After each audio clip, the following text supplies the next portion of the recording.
turning the page. The WM is this weekend. Starts today. Yeah, it does. I got money on it, Tom. I'm gambling. Imagine that, me gambling on golf. Yeah, you like the WM. I have a feeling this is when your golf season kind of starts. You start getting into it a little bit more. Yeah. I mean, usually, I know you like it once they leave Hawaii and they get to California. You'll kind of tune in out there. Yeah, Torrey, I'll check in. Yeah. Certainly not the Pebble unless it's Pro Bowl weekend, and then I'm desperate for a couple hours of something.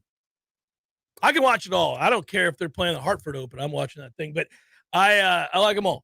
But, yeah. This is ratchet up time right now. You get this, and you get the Genesis next weekend. But remember, this is what they're doing. Well, I'm not going to talk golf in the opening segment, but anyhow, this is a designated event, so you've got the best players in the world. That's it. Yeah, ratcheted up field. This is a loaded field. Let's go. It's unbelievable. In the same town as the Super Bowl. So what the people are talking about out there, here you go. It's a segue to football, but that I believe it was Stuart Sink was quoted. He's been there 4 times at the Waste Management for the same weekend as the Super Bowl was in town. He said it's nuts. He said, but I can't imagine what it's going to be like with all these Philadelphia Eagle fans that are out there. See, it's going to be nuts. Well, they're feeling it right now because you can get the sense with the Super Bowl coverage and the commentary that the Eagles feel good about their chances in this game. They feel very good. They're buoyed with confidence. How could you not be after a dominant regular season and your health is in a good place? They sound like you and me.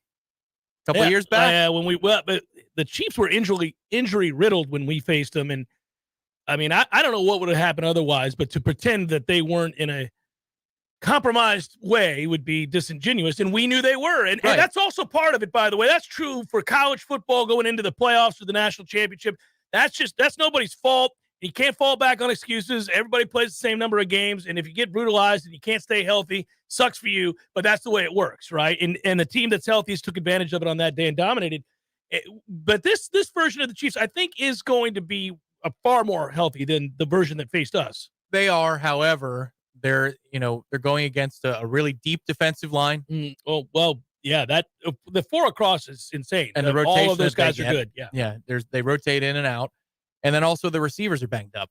So it's, you can bracket Kelsey and not have to worry as much unless some kind of development happens miraculously. The oddity is even when people do, Tom, they don't stop him. Well, but he's insane. You can even let him have his. He can have, he's gonna get his 11 for $175 and 2 scores, and you can win by 17 points. Right. And you can do that. Yeah. Yeah. As long as nobody else hurts you. Yeah. It's true. Nah, it's a credit to him, by the way. It's a credit to him. What I missed this. I wasn't watching. Put Sirianni up on our no. That's crossing the line, director. Oh, we're not doing all that. You can put up a Dazio. All right, let's do this. Mike Norvell got an extension on the day that he agrees to do a pretty lengthy interview with me. Is that a coincidence? I think it put him over the top. You think that the university and the athletic department was listening closely to our conversation, one that he told me he enjoyed, and noted the confidence and the comfort and thought, I really liked what he had to say on the Jeff Cameron show. Let's pull the trigger. Prove me wrong, everybody. I mean, it's certainly, you're welcome, coach. That's a lot of money. Actually, he was in a good mood, wasn't he? Yes. I mean, this all jokes, all sarcasm, tongue-in-cheek aside, Mike was in a really good mood. Just so you have some insight here, we did that interview in the morning. My mic is unstable. Mike is stable, but this mic is not stable. This is going to have to be fixed. They call that a play on words. Yeah, imagine that. So we set up this interview over a week ago. And it got moved a couple of times, and then not the day, but the time. And then, you just never know. Coaches are busy. So I'm always prepared to see like a guy who's intense, a guy who has somewhere to be, a guy who, whatever. But he was an affable, happy guy when he jumped on board yesterday morning to talk. And I think certainly it's a testament to the Jeff Cameron show and the relationship we've forged with him and the trust and the bond that's there to have that conversation. But it's also that Mike may have known that was the day he was about to get paid. It could have been that too. I don't know. You can weigh out that trust level, the affability of the host, the relationship forged, or I'm about to sign a contract that pays me more than $8 million a year. You decide. I'm going to go with the ending, a movie that I love to cite, Defending Your Life. Remember, the very end, I won't say the specifics for those. Spoiler alert, 30 years later. But the phone call comes in at the end, and they say, what do you think? You know, it's like, here's the judgment. Can we decide to let this guy move forward? Move on, yeah. That is what the administration at Florida State was doing, watching Warchant TV. Yeah. Yesterday, 1:15 p.m. They were locked in. There was a viewing.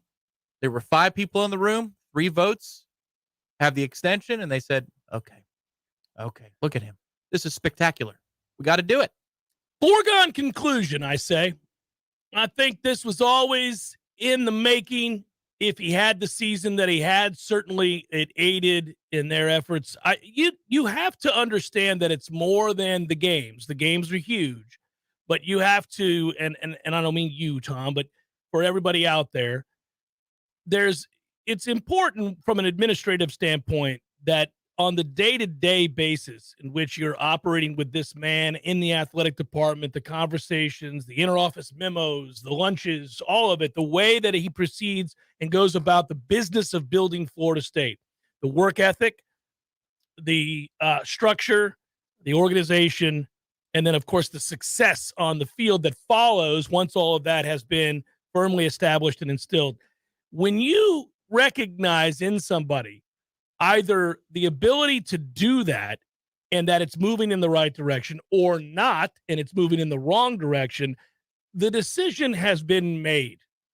Now you just need affirmation one way or the other to deal with the PR fallout, good and bad, and also to justify the funds if it's a raise, and to justify a firing and what you're going to have to pay out in addition to finding a new coach if it's the latter. But I think that they knew, even on the heels of 5-7, that they were headed in this direction. Would he have gotten this contract had they gone 6-6 last year? No. That's not what I'm saying. But I think they knew to get their ducks in a row because Florida State was about to be successful because the evidence was in place that they would be successful. I thought 8-4 successful. You thought 9-3. I think worst case scenarios, we said 7-5, maybe, I guess, with injury 6-6. But they knew the program was moving in the right direction because the things that we laud Mike Norvell for on a regular basis had been evidenced by all. He has open practices. If you cover this team, you saw the things that we talk about here and provide context for our listeners, those that don't live in town, those that are passionate for Florida State, those that care deeply about the coverage of the team because they've moved on, they've got a job, they don't have all day, every day to watch and listen to sports. They want to know, hey, are things going in the right direction over there in Tallahassee? I know the product isn't where I want it to be just yet, but do you guys get a good sense? The university is here every day. The administrators, they are there every day. We see them at practice all the time. It is fairly commonplace to see Michael Alford at practice on the sidelines, or many of his assistants and those that work in the athletic department on a daily basis. And of course, they have interactions with the head coach on the regular. So they knew that this was likely to be where we arrive at. The announcement yesterday that the extension had been given. And people might ask, well, is it too soon to do so? I don't think so, because if you believed prior to the 10 wins that this was moving in the right direction, there's no evidence to suggest that it's not going to continue to move in the right direction with a win here or there. What you do want to do is show appreciation for a guy you know and you think to be the right guy, because guess what? Other people are observing this very thing too. The industry is incestual. All coaches know each other, and the administrators everybody had a pretty good idea. I remember Kirk Herbstreit brought this up and talked about when Mike Norvell was hired, that there was pretty much consensus in the industry that he was a star in the making, an up-and-coming coach that was well-received and well-liked. And we have friends in media who travel for ESPN and other networks and cover games around the country. That includes G5 games and everybody else, right? So those people told us that they're part of They're the behind-the-scenes people, the folks that are in the truck, the folks that do all the stuff that allows for a good television product, right? That includes setting up for interviews, games of the week, right? If Memphis is playing, they're setting up for that interview, the lead into that game with Mike Norvell. So they're in there. They had the opportunity to see how he ran a program, how he carried himself, how he answered questions we may not have known of. Maybe we weren't as locked in on Mike Norvell. All of them. I didn't talk to anybody that had trepidation about Mike Norvell. I can tell you a mutual friend of ours, I brought this up at the time, but he saw one of our former head coaches and Jimbo Fisher on a vacation. Same place, same time. Yes. Couple of days in a row. So after a while, you start to say hello and you talk. And when Jimbo was asked about Coach Norvell, he said, "Oh, he'll get it fixed. Yeah. He's the right guy. That you won't have to worry about him. His reputation in the business was sound across the board." And you might think that maybe Jimbo would be looking negatively at the university. No, here's the guy who his perspective is they said no to me. They let me go. And he still turns around and says, Florida State's in good hands. Mike Norvell is going to be the guy. And that is two and a half years ago. Yeah. That predates the culture flipping, the base work. It was sight unseen. You're going to like that guy. Well, because work ethic precedes you. You know, people find out if you put in the time, if you have the work ethic it takes to help turn things around and get things organized. Now, ultimately, once that's established and you kind of right this ship, it's no longer, leaning. It's now stabilized. Now you'll get into the nuts and bolts of winning and losing being the sole factor that decides further extensions. This one was always coming.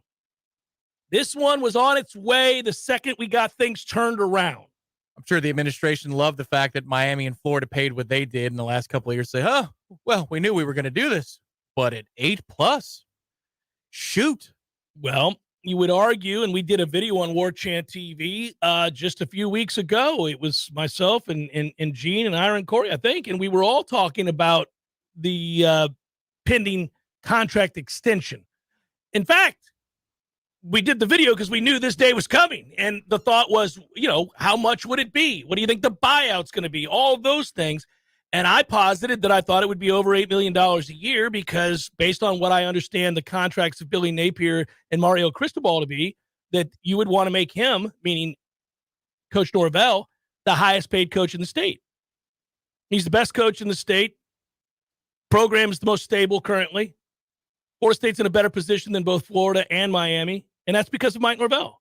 So he's going to, and Jimmy Sexton represents them all. So, Sexton's going to walk in and say, my guy's the guy. Pay him like he's the guy. You kind of had to.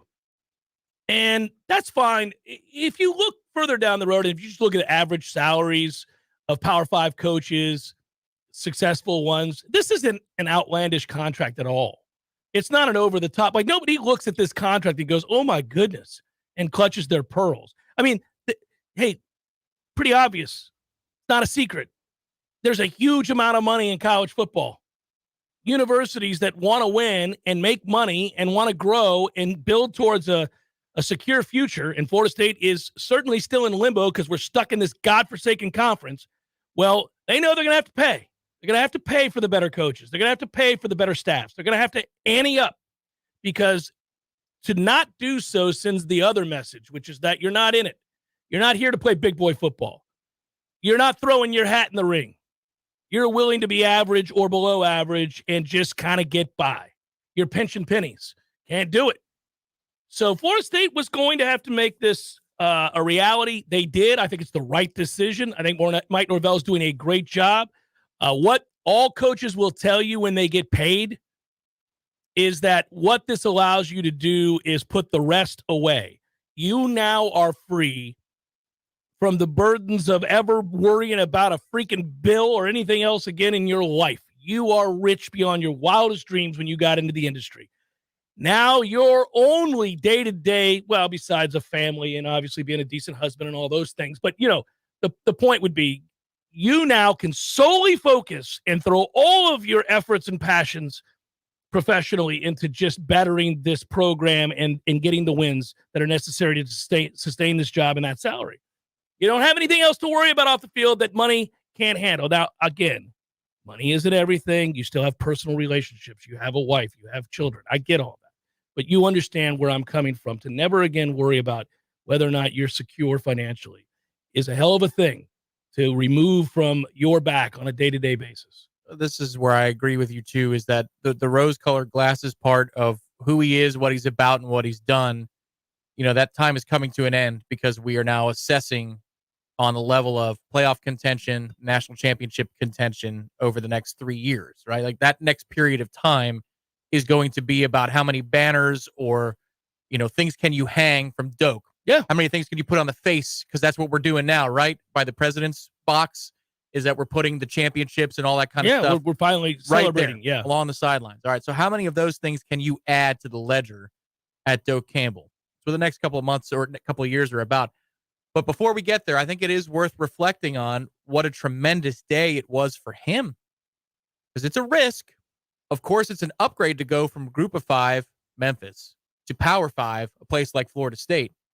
But this place was in shambles. It was in shambles, and it was a risk. It was in more disarray than people realize on the outside. Because if you fail here miserably, you're not getting another head coaching gig at the Power 5 level. See, Willie failed here. I mean, he failed here. He failed it. He ended up failing his next stop too. So, right, but his next stop wasn't somewhere else in the Power 5. I'm that was circumstances. Yeah. No. Let's bring him over to this Power 5 institution. No, he was the coach of the Owls.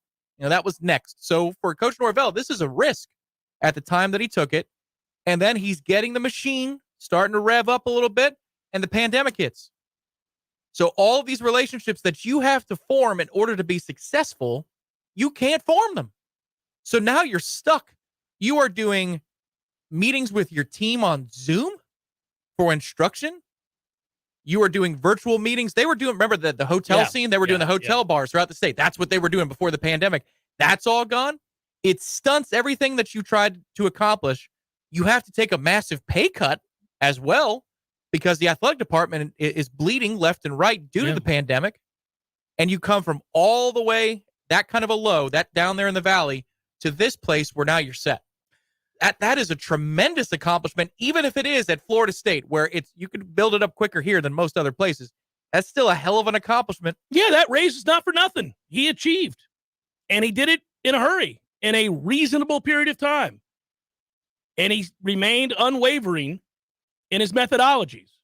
That's why I asked him about the affirmation that was the 10-win season yesterday when we did the interview. It had to have been very satisfying, very gratifying to know that staying the course, quote unquote, you played the audio clip, we're building it the right way, wins are coming. I know it. He said that. That's why we played that clip, is that, he's not lying.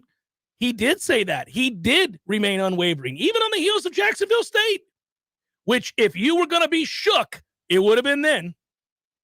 And he didn't. So now, though, the pressure shifts. That the money's there. This is the conversation. Now it's like, okay, we got the guy, but to what level? And this is the same thing we were doing yesterday with the LeBron stuff, but it's true in any walk of life where you start talking about there is the also ran middle of the road guy that nobody, rotation player in the NBA, whatever, right? Allow me. It's like a gated community. There are several layers and gates within certain kinds of gated communities. That's right. No, but so it's like you're a rotation player or you're a superstar or you're a bench piece or whatever you are, right? Okay. When you establish that you are a frontline coach in this business, this is a very easy business to read. It's about wins and losses. You don't have to, once you've gotten to a place where you are affirmed, okay, there's the Power 5. These are the schools that pay to play. These are the ones where the expectations are that at some point you are going to compete for conference titles and, at this point, college football playoff appearances and hopefully national championships. That's where, at a place like Florida State, that's certainly what you're being paid to do once you've established that you're our guy or that you're a guy. He did that. He did that when he left Memphis, came to Florida State. That was what was on the table. Prove it. You did it at Memphis. You got to prove it here. You got to show us, can you do it? No, by the way, we're a mess. So it's not just the on the field that you got to rectify. You got to rectify the off the field in order to get the on the field right. And it's going to be a lot of pressure because people are pissed. They're on the heels of watching Jimbo walk. Some of them don't know what to think. Do they believe in the university or do they believe Jimbo's side of things? Then they hired Willie. That turned out to be a failure. And we're paying that guy still to be out here losing every week. So they're not exactly in a great mood when you arrive. Yeah, it's a life preserver. They're holding on, please, but they're not going to be all that patient because they're tired of being spat upon. Now, you have 2 bad seasons. For whatever reason, COVID's part of it, certainly not being able to establish relationships throughout the state in order to bolster high school recruiting. All of these things are real reasons, not excuses, but real reasons. But again, people at that point say, that's true, but I don't care. You better find a way. And you know how I know that? Because it doesn't take 2 seconds for people on the internet to go, what about that guy? What about that guy? He's winning over here. Look at this guy. They all do that. Never mind the nuance of a discussion. Look at that guy. So anyhow, you're going to have to deal with all of that. You're going to have to block all of it out. Hard to do. Easier said than done. A lot of people could say, I don't check the internet. I don't listen to radio. I don't watch TV. And you feel the weight of those expectations and the pressures that come with, and you still got to get it done. Now that you've done it, and this is the great news, you've graduated. You've made it to a wonderful place where you're financially stable the rest of your life. Guess what? The pressure just got ratcheted up even more because now we know who our coach is and what this is going to look like for the next 6, 7, 8 years, right? And the only thing you'll be gauged on now is whether or not this team starts winning ACC championships and playing in the college football playoff. That's it. That's all, folks. That's it. That's what comes with winning. That's what comes with taking the next step forward. That's what comes with success. Added pressure, but you're not a victim of your success. You're never a victim of your success. You've got to continue to climb. That's what the money's for. That's why you're paid so damn handsomely. It's to continue to get better. Now, at some point, it will reach, if he's really successful and they get to where they want to go, it will reach a place where it is absolutely unfair. Nick Saban can't do any better than he's done. And every year he doesn't win a championship, there are members of that fan base that are like, what the hell? We're paying this guy $12 and $14 million a year. What is this? 10-3 season in the SEC. Right? At some point you reach that place where it's a national championship or nothing. Bobby Bowden found that out. All great coaches do once you get there. He's got to get there. That's the next step. So he's under pressure now to take the next step of getting there. But when you accomplish that step, there's more. Got to do it again and again and again. So it's a crazy ride. But the point of all of this is there are markers. This is a marker. Add it to the ledger. My man has now taken this whole thing to another level. Good. We needed him to. Good God, I was tired of being out here behind the dumpster. We talk about the analogies all the time. Getting kicked in the face, smoking crack, getting spit on. Now, we can dress up a little. I might buy an Audi. Who knows? We'll go on vacation. Let's take it to New Zealand, whatever we want. But there's added pressure from this point forward. Well, yeah. I think we're just barely on the other side of, boy, you clean up nice. Yeah. That's where we're not flying to New Zealand. I don't think we're buying Audis. We're not buying the Audi. Hey, you clean up nice. You're still in the shock phase. But here's the good news for him. Is that unlike the last time he signed a contract at Florida State before the extension, the assembly line for the football program, the product on the field, the culture, he's already repaired that to a place where he doesn't have to worry about that nearly as much. Oh, man, yeah. That's a sigh of relief. It's not a renovation. You might need to retool it every once in a while, but this isn't a complete. You don't have to gut the building. Building's been gutted. Yeah. Beautiful inside. Come on in. Looks great. But now, with that new expectation, he has to parlay the hard work that he's done, which it might be the hardest part of all, is flipping a locker room like he's done. And then making that work where you come down to the fourth quarter in a one-possession game and the ball goes one way or the other, or it's about your poise or your preparation versus your opponent. Are you going to be prepared to be the difference in that situation? Can you be the difference? Can you foster that extra edge in your roster? That's what it's all about now. Thankfully, it's about the product on the field, not all the nonsense off of it. That's all it's been for the last 5 years. Except there's a caveat to that discussion. We're going to have it next. Jeff Cameron Show, 93.3 Real Talk Radio, Warchant TV. There's nothing like relaxing. What's up, guys? Our next partner that you're going to hear from is Athletic Greens. You've heard me talk about Athletic Greens in the past. Happy to talk about them again. I take Athletic Greens every day.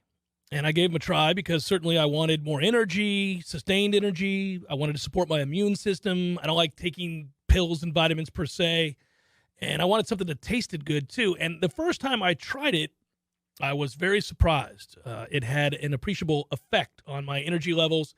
And also, over time, you'll note that it helps your skin, your hair, your nails. I don't have a lot of hair, but if I did, I bet I could feel that. I bet I could tell. It's a comprehensive health habit, and it is a powerful one at that. AG1 is great for recovery. That's Athletic Greens. And I take mine basically when I wake up every morning. I don't have to worry about it because you get all the nutrients that you want. It's the best way to ensure that you're going to get all of your vitamins. It's a carbon neutral business, by the way, if that's important to you. It is to a lot of people, and that's good to know as well.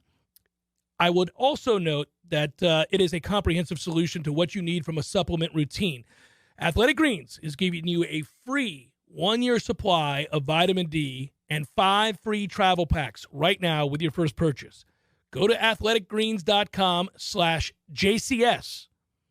Helps me out, guys, if you use that. Not financially, but it lets them know that you heard this ad on my show. And I do take it, and I am vouching for them because I enjoy their product. It's athleticgreens.com/JCS. Check it out. I think you'll note the difference in your life with a simple drink each and every morning to start your day. athleticgreens.com/JCS. CuriosityMG.com. I used to fight almost on a daily basis working on my business website. I'm a pretty smart guy, but I could never get it to function the way I needed it to, and I was losing customers because of it. That's when I called Curiosity Marketing. They listened, they understood, we collaborated, and in the end, they delivered beyond my highest expectations. Now, I can barely keep up with the work. They say the future belongs to the curious, and now I'm excited about the future of my business. Find out more at CuriosityMG.com. Wooden Glass has been taking care of families since 1945. Experienced, reliable professionals who offer only the best, like Widden's top-of-the-line bath enclosures. Eye-catching storefronts are a specialty at Wooden Glass, and they provide precise installation. Wooden Glass, Tallahassee's first family in glass. Online at widdenglass.com. Call 850-222-5781. Hey Tallahassee, it's Sarah with Seminole Auto Glass. You're probably driving right now, which means you're surrounded by glass. Did you know that each piece is made differently? Your windshield is 2 sheets of glass with a thin plastic in between. This allows it to take an impact without going all the way through. Side and back glasses are typically tempered. This strengthening process is what allows them to be shattered in the event of an emergency. Regardless of the glass or how it breaks, we can help. Trust your local auto glass experts. Seminole Auto Glass, proudly serving the Big Bend for over 15 years. Better call Seminole. We all want more energy, more strength, more results. Well, welcome to Orange Theory Fitness as you take a step towards feeling more alive today. Backed by science, Orange Theory's heart rate monitored workout is scientifically designed to keep heart rates in a target zone, spiking metabolism and increasing energy. Orange Theory Fitness is a one-of-a-kind group personal training workout resulting in more energy, visible toning, and extra calorie burn for up to 36 hours. Experience a more vibrant life today with Orange Theory Fitness. To find out more, go to orangetheoryfitness.com. Welcome back to the Jeff Cameron Show, sponsored by Legendary Home Loans, a mortgage experience designed around speed, simplicity, and customer service. Before you buy your next home, contact our friend Shannon Young with Legendary Home Loans. Visit FSUHomeLoans.com. FSUHomeLoans.com.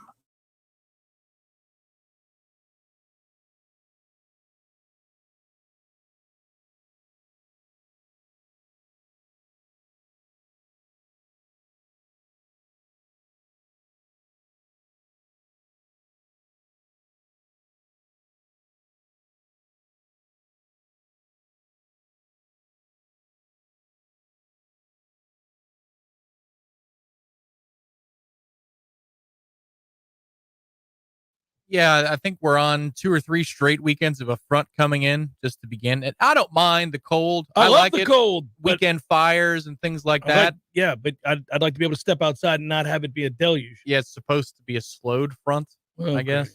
So it's just going to be kind of hovering over us. Mm-hmm. Fireplace and scotch.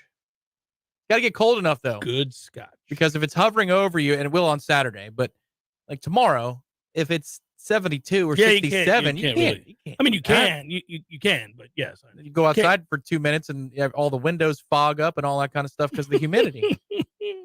Here's the caveat aspect of the conversation we were just having that I teased, believe it or not, a moment ago before the break, which is that, okay, now you're graded solely on not the rebuild internally off the field as well as on it. It is on the field, and now the wins must come. You've been paid handsomely, highest paid coach in the state, and the pressure is ratcheted up. External pressure is ratcheted up. You're watched a little bit closer. Everybody who's paid handsomely in any walk of life is held accountable to a much greater degree. Again, that's what the money's for. That said, how great can Florida State be? Some of you are already having the argument in the chat. That's where I was going to go. Over the long term, Florida State will not consistently get to a college football playoff and or win a national championship if each and every year they suffer a huge setback financially by way of the competition they're asked to overcome for said playoff appearance and national championship.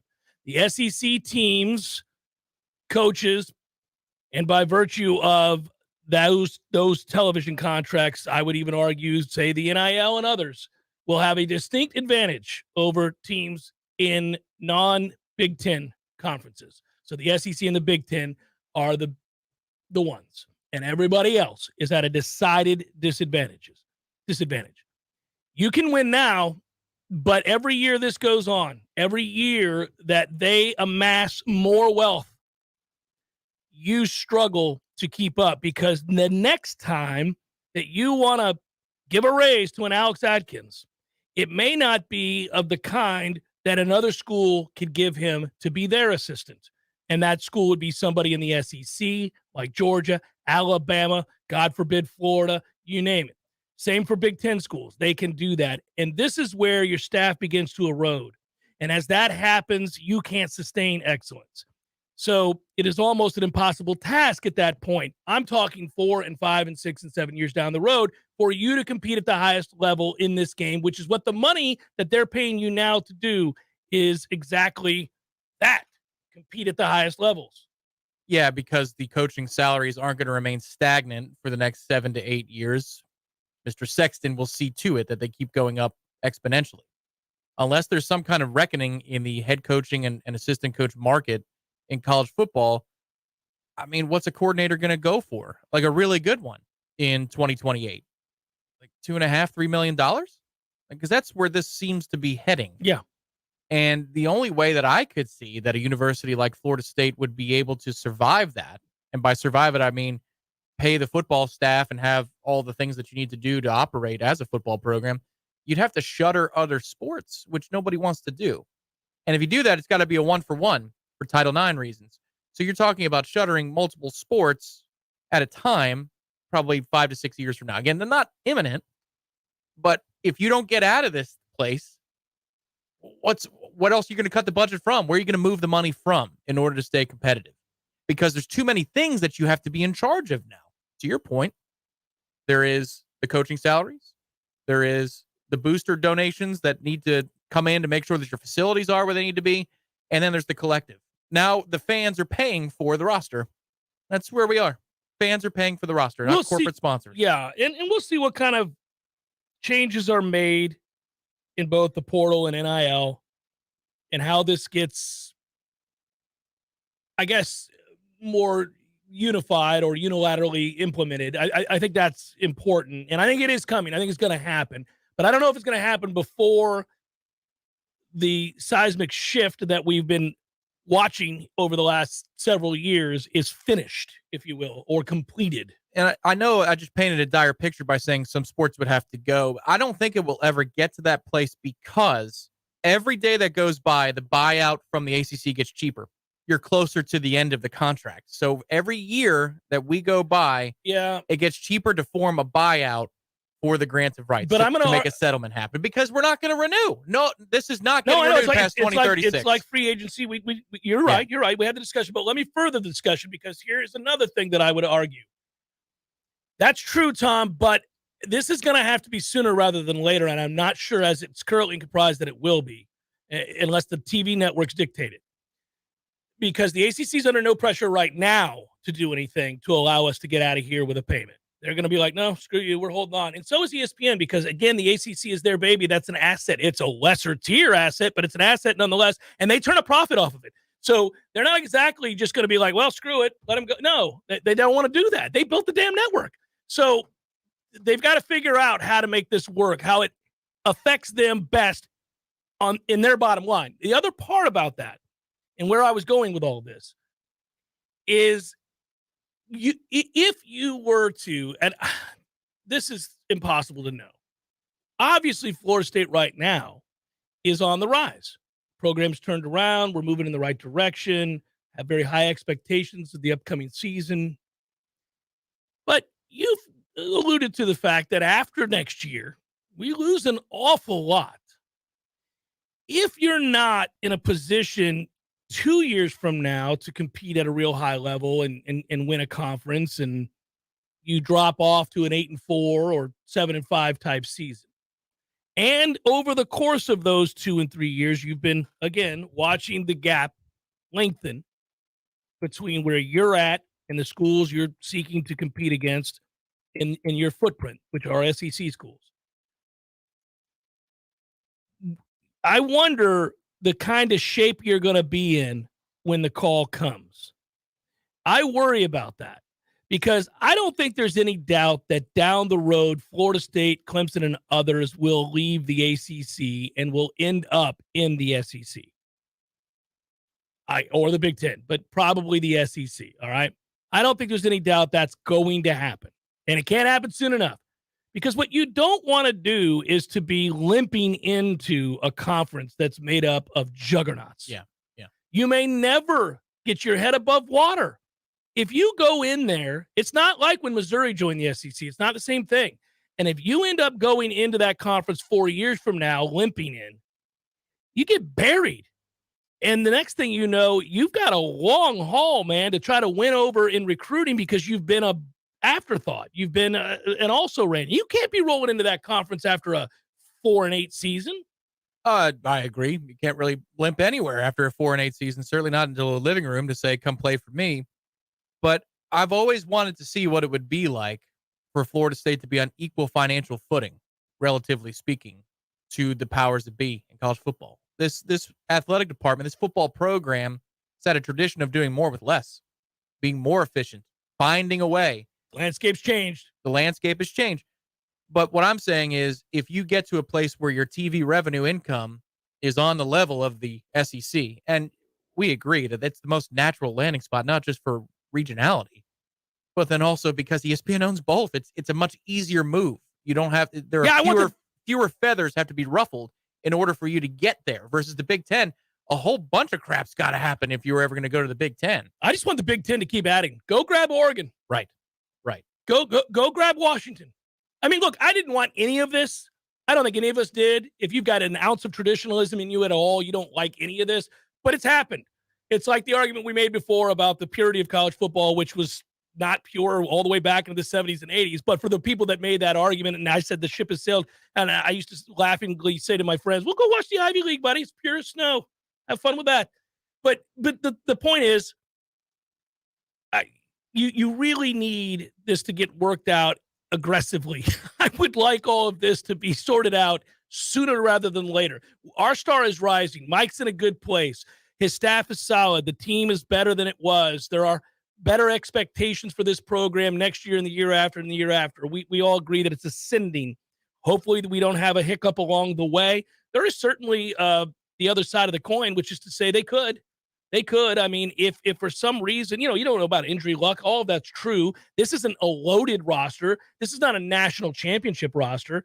I don't think they're in a position where on a neutral field, both sides motivated the same with everything on the line that they would have competed at a high level with Georgia last year. I don't. I think we would have gotten smashed, maybe not the way TCU did, But I think we would have gotten beat soundly. So we're trying to get to that place. And until you're at that place, you worry about an injury here or there and you watch something fall off a cliff. They're in a better place this year than last. But I agree with you. And I know that I was the one that brought up next year is kind of lean. And it's something we all went through together. It's not just a media thing. Sometimes we talk about our own gigs and it's kind of tone deaf to the people out there. But in this instance, we all went through this together for the first time in the month of December. The news cycle that went 24/7. Typically in our line of work, and for you, the fan out there, you can breathe easy after the regular season is over. It's like there's the early signing day, there's the bowl game. Otherwise, let me get my daily updates on how practice is going. Yeah. Oh, we're going to use a freshman in the bowl game? That's cool. Instead, it's like bam, bam, bam, going pro, staying, retained in the transfer portal, secured a visit for the transfer portal, guys committing from the transfer portal, and it just didn't stop into early January. This upcoming year, project that moving forward. What we're going to be doing here at Warchant are a lot of videos about guys announcing that they're going pro and talking about where do they fit in the NFL draft and what is their draft stock like right now? What round do you think they're going to go? And then after that, it's going to be about the import market in the transfer portal. You thought we brought in a lot of guys this last year? Look out, man. I think it's going to be nuts. Well, I asked that question yesterday. He gave the answer for those that missed the interview yesterday. It's all in there. Go find it, Warchant TV. It's on the website, warchant.com. You can find it in the podcast from yesterday's show. I do, it's interesting to me as far as what you think they'll do with the portal. I think they're going to have a very, very successful recruiting campaign this year. I think the high school recruiting, well, we're already seeing it. If you look at the top 5 schools for 2024, Florida State's in it. So for everybody that's like, okay, the next step is to recruit better in high school. Well, that's happening. It's currently happening. If you looked at the visitors, you saw that the caliber of player that is interested in Florida State, we've already seen a huge uptick. Winning cures all, guys. I laugh about these things all the time. We can talk about NIL, which matters. And we can talk about tradition, and we can talk about uniforms, because we all do. And all of these other sidebars, but they're not the reality of what influences kids to go to a school more than anything else, and that is wins. It's wins. If a school's winning, now it helps that if the school that's winning has a tradition of doing so, has cachet, it certainly helps where you are located. If you're winning a whole bunch out in the middle of nowhere, Kansas, good luck signing a top 5 class. Winning anywhere near the state of Florida, you're going to be all right. You can do that. So I get all these other factors have influence, but winning. And Mike won last year. The staff won last year to the tune of 10 games. It's not a coincidence that currently they're recruiting at a top 5 level in the high school ranks. So they're going to do a good job. I think they'll do a bang-up job so long as they don't fall off a cliff this year, and I don't think they will. None of us do. It's just interesting, like, will the kids that remain that are on the roster, some of the pieces that you liked when they brought them in a year ago or 2 years ago, some of those kids we've pointed to and said they are developmentally on the right track. Will that be enough? And how much will you have to go outside that group and the group that followed and now whatever freshman you bring in this next year? Yeah, just quickly going position by position. Quarterback, you should be okay. I mean, it could be a luxury to go get a veteran, next year, maybe to be a stabilizer, depending upon how this year plays out. But I think you're okay there. You don't have to make a move. Offensive line, you could always use 1 or 2. I think that's just going to be the standard, even though you've got the Armellas of the world and the Charltons and Jalen Early. Like, those guys are rising to prominence, and maybe they play some big roles this year. That remains to be seen, but maybe they do. You could always use 1 or 2 there. The defensive interior gets gutted in terms of experience. I don't know how many of those freshmen that we like are going to play a bunch this year because you've got so many veterans in front of them in the defensive interior specifically. So you might want a veteran or 2 there. Rush end, beyond Patrick Payton, who's our next guy? That's a question that we've got to answer this year. Is like, who is the next rush end for us beyond Verse and Patrick Payton? I don't know. Is Edmond going to be around for a couple of years? Is he that type of player? We'll see. Linebacker, Nicholson's going to help, but you're going to need a lot more of it. Nicholson's going to help a lot, and I think he'll be really good his second year here. And then defensive back, you're probably going to have to get 2 or 3 more. I mean, because the development side of it is one question, but if you're just talking about ready-made, because now you're going to have ready-made expectations every year. Out of conference in 2024, we play Notre Dame, and the ACC schedule is more robust. You play NC State, North Carolina in the final year of May. That's going to be no picnic. That schedule looks a little bit tougher. So, yeah, it's going to be a fascinating watch. And this is how Mike Norvell is going to be judged over the next few Oh, years. without question. This contract is about sustainability of double-digit win seasons, not the novel feeling that you get that, we finally have done it for the first time. That's what I'm saying. Hey, congratulations. Welcome to the club. Made a lot of money. Good for you. Now go win more. We got to take this break. Jeff Cameron Show, 93.3 Real Talk Radio, Warchant TV. Your local news now. Many Americans who rely on SNAP will see a reduction in their benefits in March. The emergency allotments that were put in place to help people during the COVID-19 pandemic will end after February payments are distributed. According to the Department of Agriculture, 32 states are still providing emergency allotments. After the February payments, families will receive their normal SNAP benefit amount, which could be hundreds of dollars less than what they were receiving because of the pandemic. SNAP benefits could also be reduced if people are also receiving Social Security benefits. This year, people on Social Security received the largest cost of living increase in 4 decades, which could cause their SNAP benefits to go down. Shabbat FSU is moving into the next phase of rebuilding after an accidental fire that happened in May of 2022. Quad trailers are being installed to use as temporary space until a new synagogue can be rebuilt. Jewish students at FSU will be able to use the space for studying, cooking kosher meals, and as a place of worship. This is Rachel Renee with your Real Talk 93.3 local news update, brought to you by Macklemore Systems, Tallahassee's go-to Mac store. Check them out online at MacklemoreSystems.com. This is meteorologist Paul Trombley with your Real Talk 93.3 weather update. Slight chance for scattered rain showers this afternoon, otherwise mainly cloudy. Highs level off around 77, south winds 10 to 15 miles per hour. Cloudy skies expected tonight, scattered thunderstorms likely, lows level off around 63. Scattered thunderstorms likely tomorrow. High temperatures reach up to 69, overcast skies. This report is brought to you by the Lawn Johns. For all your landscaping and lawn care needs, visit thelawnjohns.com. Right now, 76. There's fun to be had every night at the Corner Pocket. Take home prizes on Trivia Tuesdays and Beer Bingo Thursdays. And kickstart your weekend with Martini Fridays. Plus, happy hour runs every weekday and game day specials every time the Noles take the field. Watch all the best games at the Corner Pocket's Vegas Wall, featuring 560 inches of flat screen TV heaven. Oh, really? The best food, the best drinks, and the best place to watch all the games. Tallahassee loves the Corner Pocket. My man Eddie. Jeff, what's happening, dude? Bears eating people all over the place. I read another article today. It's the third one in the last month of somebody getting mauled to death by a bear. Man, bears have their own space. Well, you got to let them have that. You do. You got to stay clear of bears, is what you're saying? Yes. I got a question for you. Here you go. If you had to be mauled to death, eaten alive by any animal in the world, which would you choose to eat you alive? Ooh, I think maybe I'd want, I don't know, longevity time, a mouse. Just a slow burn. Slow little burn. This thing just finished the pinky. It's been a month. I could go to work. I could still do my thing. I could probably live 30 years. I thought you were going to say great white because it'd be quick, or a grizzly. We went with mouse. Yeah, mouse. Okay. Mouse it is. Gordo's, bringing the flavor and flair of Cuban food to Tallahassee since 1996.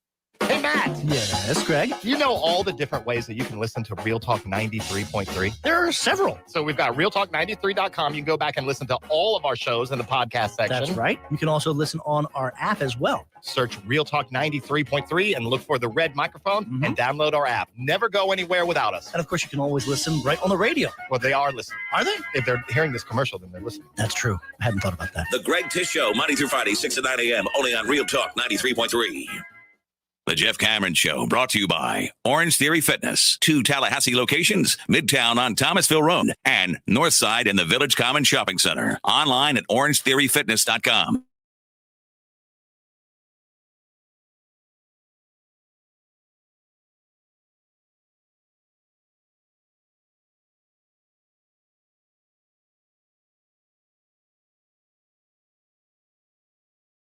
Following a traditional radio clock, because had we been, somebody would have been banging on our doors. Hey, man, those breaks aren't suggestions. Hey, man, you want radio gold or not? It was fun. Besides, I had to put off as much as I could the godforsaken second half of the FSU basketball game that I attended last night. Good to see everybody out there. But, man, for whatever reason, we went small in the second half, and that was not a wise decision. And, alas, we lost, and it was an ugly run. 9.5 minutes of game time in which Florida State scored a grand total of 2 baskets. 2. What is it you say you do here?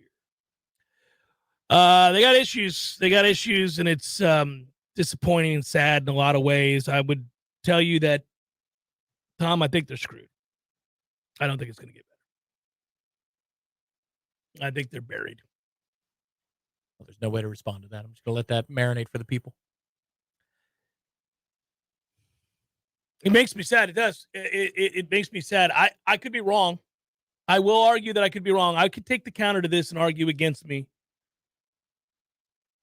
But a lot's got to go right. A lot has got to go right. I don't feel good about our situation right now. The state of the program, the situation we're in. This is not a scathing indictment on Leonard Hamilton, whom I love.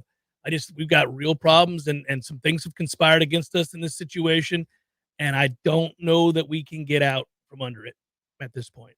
And I'm not just talking about this year. Obviously, this season's a lost season. It's tough for me the day after a loss to Syracuse specifically, because they are the one of the last vestiges, even though they're in the different conference, of the old Big East. Yeah. The elitism of Boeheim, a guy named Gerard who's hitting threes on you. I mean, it was more Big East than that. Oh, left and right, buddy. Ugh. That guy.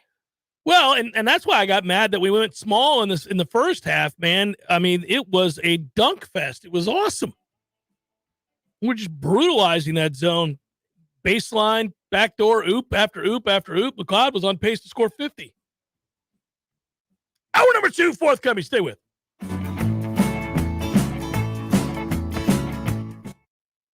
Valentine's Day like flowers and chocolates, but I'm not talking about red roses and heart-shaped boxes. Tallulah CBD has a different kind of flowers and chocolate for your loved one this year. Shop for the newest Delta 8 vape and flower products, plus Delta 8 chocolates for just $3.99. CBD massage oils, CBD bath bombs, a selection of enhancing products to really feel the love this Valentine's Day. Come see the ladies at Tallulah for everything you need to love your Valentine. Hey, no fans, our partner ISF Inc. is a national management and IT consulting firm located right here in Tallahassee, Florida, solving the future for state governments through strategy, process, and technology. As a trusted advisor for state governments, ISF knows the importance of defining a clear and detailed strategy. Our friends at ISF can help your organization create a strategy that sets you on a path to success. ISF, your vision plus our expertise brings your brilliant ideas to life. Visit ISF.com to learn more. ISF, solving the future. This is Susan Gage with good news for homeowners. If you bought a home in Leon County last year, you may qualify for homestead exemption, but you need to file by March 1st. Leon County property appraiser Akin Akanyemi says there are many ways to file. File online, by mail, at our office. Remember, the deadline is March 1st. Visit leonpa.org or call 850-606-6200. You can save hundreds of dollars on your property taxes. Services, conferences to call away. 222-7722. Heating and cooling is the job we do.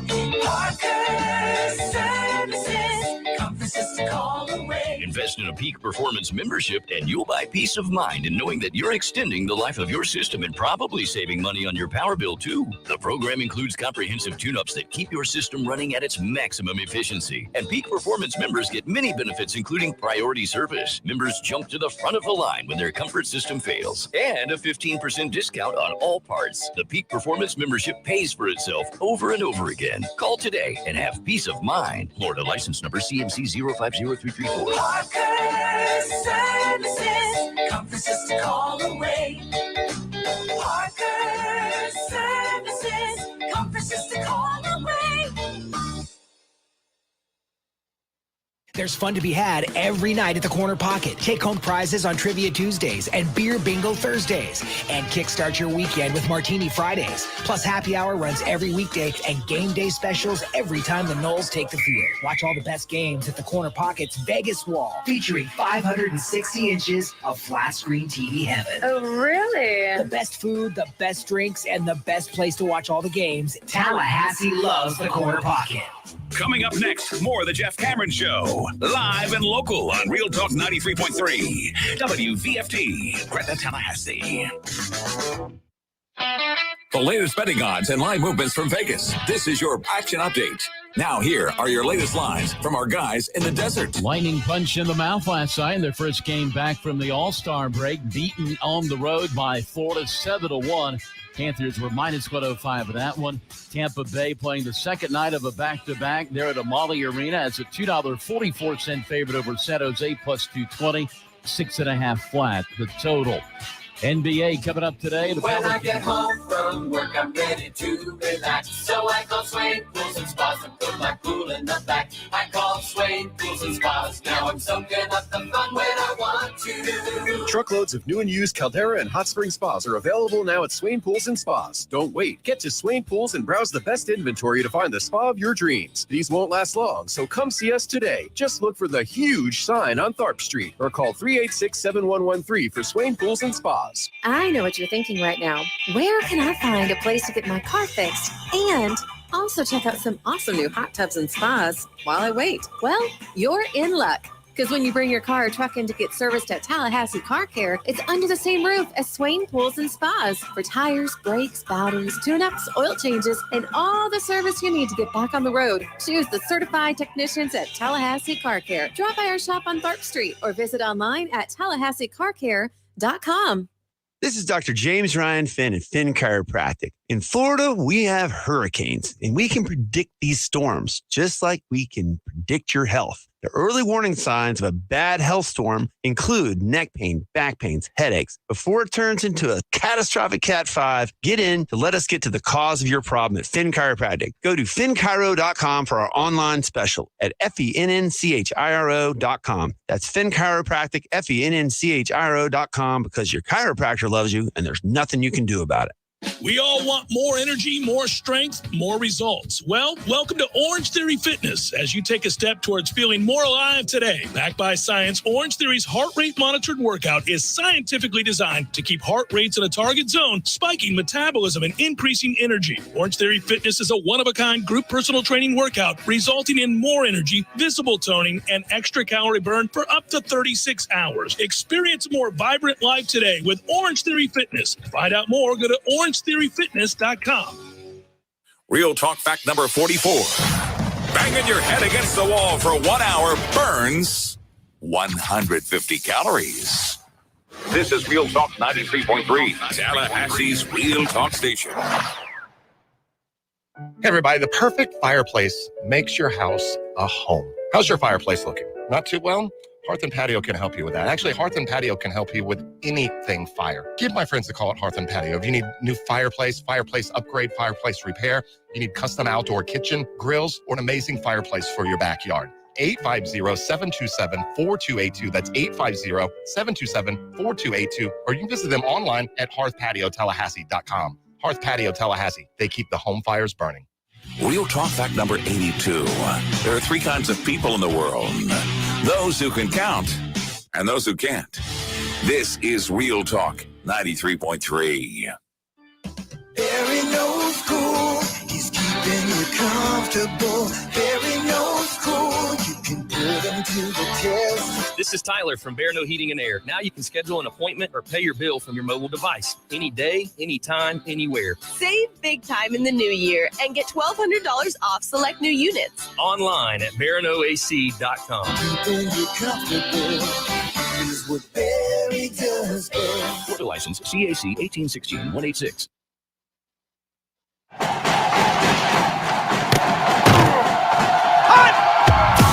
Broadcasting live from Florida's capital city, this is the Jeff Cameron Show, brought to you by Orange Theory Fitness on Real Talk 93.3. Now, stop what you're doing and listen closely. It's time for the Jeff Cameron Show in 5, 4, 3, 2, 1.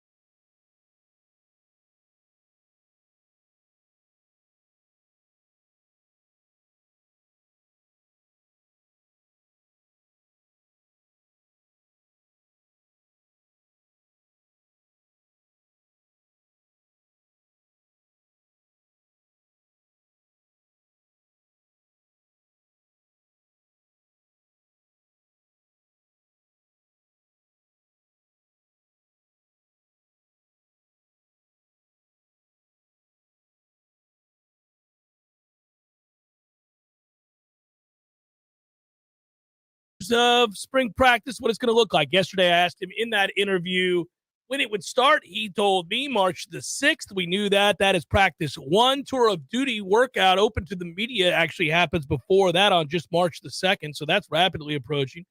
Pre-spring media luncheon where we get a chance to talk to Coach and his staff. That will take place on the 3rd. Always fun to do that as well. And then so on and so on. They will have a scrimmage the week of Saturday, March the 25th. That is closed to the media, although we will have access to the coaches and players afterwards. Later on in March is Pro Day at the end of March. Practice continues to go on with another scrimmage to start April. And the Garnet and Gold Spring Showcase, which you already knew about, will take place on April the 15th at 4 o'clock. There is a post-spring game practice, which is really more about the team and the coaches gathering to talk about what was and what wasn't and where we go from here. So the schedule is out, and key spring dates are known, and we'll build towards that. Nice to see that already March the 2nd and others. It's less than a month away, Tom. We'll get excited about all this stuff and watch a team that has intensified focus and interest nationally, and I think expectations all over the country is that Florida State will be a real good football team that will throw their name in the hat to win the conference and maybe be a playoff team. So there we are. There, they did it again, too. They take the week off for spring break. So they come in, they acclimate a little bit, they break, and that will be after 3 practices. So they get 3. They go on a week's break, which I don't know about you. That's okay by me. Oh, sure. Yes. I like that. And then they get right back at it on Tuesday, the 21st. So it's spread out pretty wide. First practice being the 6th of March, then the final practice being the 17th of April. That's good stuff. I like that, especially when, as you talked about just before the top of the hour, when the basketball product is a little rough, we look towards these dates even more. And one of my favorite things, I know it is, you mentioned it your own as well, that little luncheon that we do before it all starts. You always get good information. Everybody is in a good mood because it's at the beginning of camp. Sometimes we've had these media days in the past and they're halfway through a camp and it just doesn't flow the same way. But I look forward to Friday, March the 3rd, when we get to talk to all of the coaches and we'll get to sit down and learn a little bit more about Coach Surtain on a less formal basis, which is always nice. By the way, not an easy segue, just an observation. You know how yesterday I talked about how excited I am for baseball and it feels like the dawn of a new era. We all know that for the obvious reasons. We've moved on for the first time. The program will not be guided by a Martin in ever, like 150 years. But the point would be another event occurred in the world of college baseball. Bruce Ravan passed away yesterday. You remember Bruce Ravan behind the plate? He was a fixture, umpired both in major leagues and college baseball for over 40-plus years, passed away. Bruce had to have been, I don't know, I didn't look up the details, but I think Bruce had to be close to 80, if not 80 or above. And you know, it just hit me in this regard. The changes within Florida State baseball's community, Florida State baseball in general, have been seismic over the last 4 years. You can feel the weight of it. It is truly a new direction for a lot of reasons. In some situations, there are people who have passed on, like Bruce Ravan, and others that were on the periphery of the program for a variety of reasons. Others have moved on in their coaching careers. Others have been let go. Others have been reassigned. Another has retired, obviously, in the form of 11. Radical change for Florida State in many ways. And in some other ways, maybe not so much. The traditions stay the same. Link Jarrett, after all, played here and played at a really high level and is now the skipper. But it definitely feels like we're at a fork in the road with Florida State baseball. And here we are right on the cusp of it starting. It's just a reflection point. That's all it is. Just something for me to think about in that. I mean, Bruce Ravan was umpiring games here in 1990, 91, 92, even before that. I think Bruce was here when Eric Llewellyn got here, and I think Eric got here in 86. So this guy was an umpire frequently, and he and Mike had their run-ins, but apparently always remained friends. I was friends with an umpire as well that passed away a couple of years ago, and he was a fixture in the early years when I was a student. So just a lot of changes, and again, not trying to bring everybody down. This isn't a solemn moment. It's just a reality of the world. Things change, time goes by, and you become well aware of it. These moments in time where when somebody does retire or somebody does pass on. Well, as it pertains to this baseball product and what's coming.